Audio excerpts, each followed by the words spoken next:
नमस्कार दोस्तों, एक बार फिर से मैं आप सभी का स्वागत करती हूं अपने YouTube channel SND study centre पे। दोस्तों आई होप आप सभी अच्छे होंगे और मस्ती में पढ़ाई कर रहे होंगे। दोस्तों मैं आज के इस सेशन में बात करने वाली हूं पंचवर्षीय योजना के बारे में, जिसमें आपको ये होगा कि पंचवर्षीय योजना को याद हम कैसे करें, उसके इजी ट्रिक के बारे में। ठीक है, अभी तक जो है 13 पंचवर्षीय योजना हो चुका है। तो दोस्तों सबसे पहले हम आपसे बात करेंगे कि पंचवर्षीय योजना जो है वो क्या है।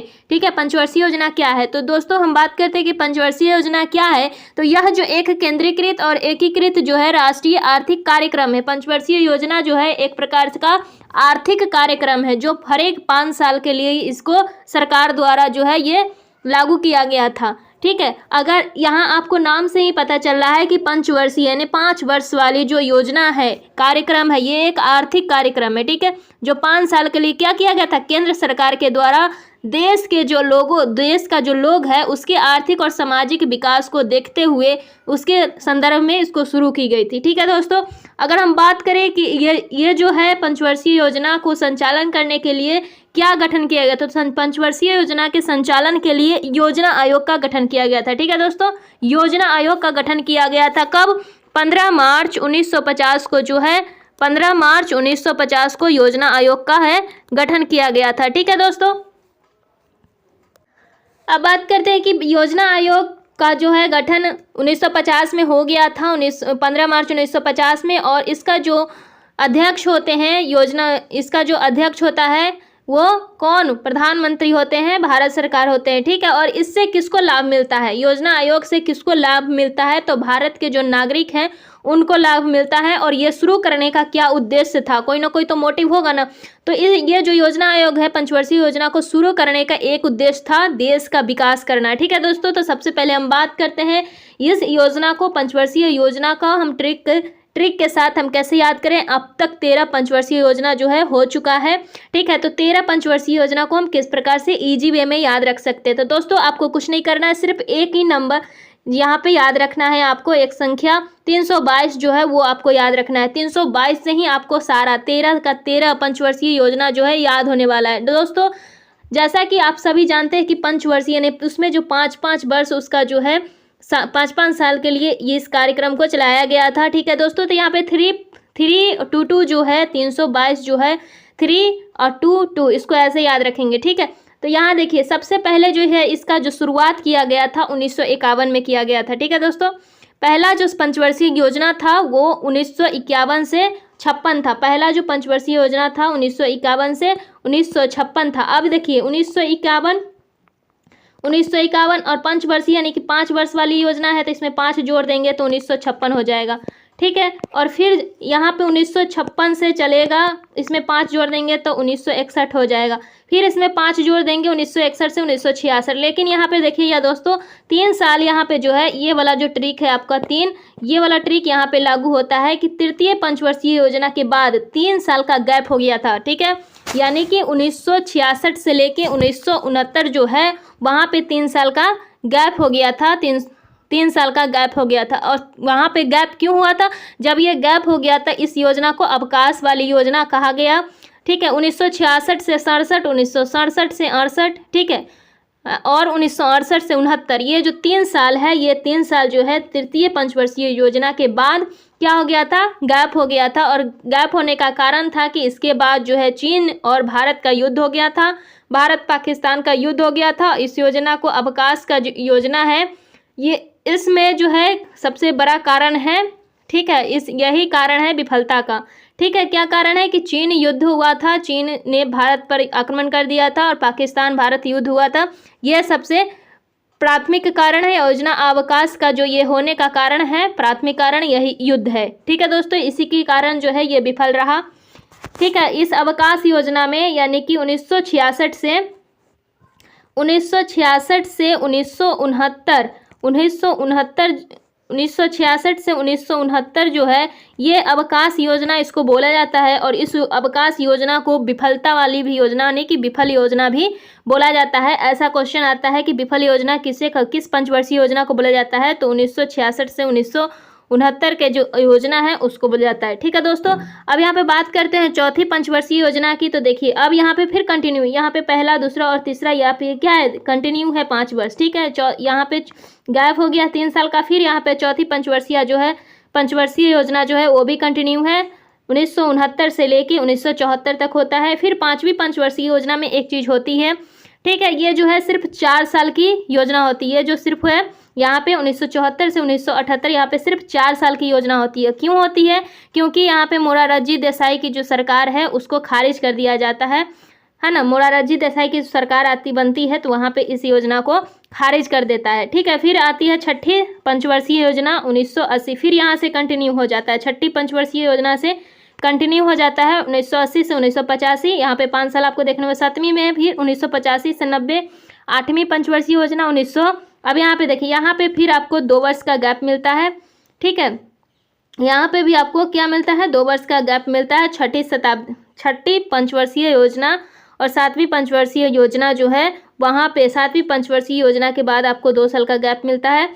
ठीक है, यहाँ जो गैप मिलता है 1990, यानी कि 90 से फिर क्या होगा 91 और फिर 92। ठीक है, और फिर यहाँ देखिए 8वीं पंचवर्षीय योजना ये 92 से शुरू होता है, यानी कि 91 और 92 ये 2 साल जो है वो गैप है ना। 91 और 92 जो 2 साल है वो क्या है, गैप है। और यहाँ पे क्यों गैप हुआ, तो यहाँ पे आर्थिक संकट जो है वो बढ़ गई थी, विदेशी मुद्रा का जो भंडार है वो आर्थिक संकट में पड़ गया था। ठीक है, प्रधानमंत्री उस समय पीवी नरसिम्हा राव थे, जो क्या चलाए थे, उन्होंने भारत की जो समस्या था उन समस्या को देखते हुए उन्होंने एलपीजी का शुरुआत किया था।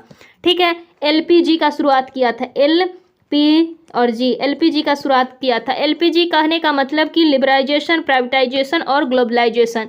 ठीक है, इन चीज़ों को यहाँ पे शुरुआत किया था पीवी नरसिम्हा राव ने 1990 से 92, माने 2 साल जो यहाँ पे 7वीं पंचवर्षीय योजना के बाद 2 साल जो गैप होता है वहाँ। फिर यहाँ पे आपको कंटिन्यू 8वीं पंचवर्षीय योजना से कंटिन्यू आपको 5-5 साल यहाँ पे मिलता है।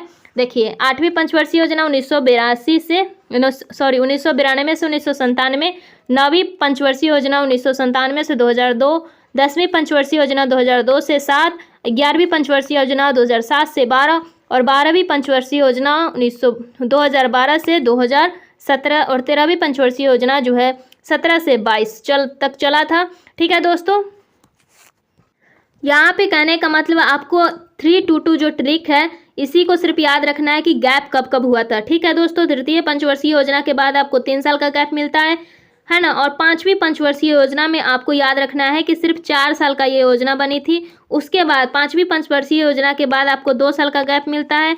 फिर 7वीं पंचवर्षीय योजना के बाद आपको 2 साल का गैप मिलता है। ठीक है, यहाँ पे आपको इतना सिर्फ ध्यान रखना है, बाकी सब में आप 5-5 जोड़ दीजिएगा, आपको ऑटोमेटिक सब 13 का 13 योजना जो है याद हो जाएगा। दोस्तों आप दूसरे तरीके से ऐसे भी रख सकते हैं कि आपको यहाँ पे पहली दूसरी, माने कि ये जो है कंटिन्यू, कोई बच्चा है या फिर मान लीजिए कि राम है, वो क्या करता है, कुछ दिन स्कूल में पढ़ता है, फिर वो कहीं चला जाता है घूमने। ठीक है, 4वीं 5वीं 6वीं तक ऐसा ही करता है। ठीक है, पहली दूसरी तीसरी तक पढ़ाई किया और 3 साल वो अपने कहीं घूमने चला गया रिलेशन के यहाँ। ठीक है, फिर वो चौथी में गया, चौथी पढ़ा और फिर 5वीं पढ़ा। 5वीं में मैंने उसका एग्ज़ाम भी नहीं हुआ, 4 साल ही किया। उसके बाद क्या हुआ कि वो फिर 2 साल गैप करके फिर चला गया। 7वीं में भी पढ़ा और 2 साल गैप करके चला गया। लेकिन जब 8वीं से पढ़ाई करता है फिर वो क्या हो जाता है कि नहीं, 8वीं में जो है आपको कंटिन्यू करना पड़ेगा, नहीं तो फिर आपका जो है नंबर कटेगा, ऐसा करके। तो वो फिर 8वीं से वो कंटिन्यू किया, 8वीं से 5-5 वर्ष जो है वो कंटिन्यू है। ठीक है, यहाँ पे आप ऐसे भी याद रख सकते हैं कि वो पहली दूसरी तीसरी पढ़ाई किया। ठीक है, पहली दूसरी और तीसरी में पढ़ाई किया, तीसरी में उसके बाद 3 साल का गैप हो गया, 3 साल वो कहीं चला गया घूमने। फिर चौथी में फिर पढ़ाई किया, फिर उसने क्या किया, 5वीं में गया, 5वीं में वो उसको कम नंबर आया। ठीक है, 5वीं में उसको कम नंबर आया, यानी कि 4 साल ही उसमें पढ़ाई किया। फिर वो छठी पंचवर्षीय योजना में क्या किया, 4 साल पढ़ाई किया और उसको कम नंबर आया, इसलिए गुस्सा से वो फिर क्या किया, 2 साल कहीं घूमने चला गया। ठीक है, फिर आया, फिर छठी और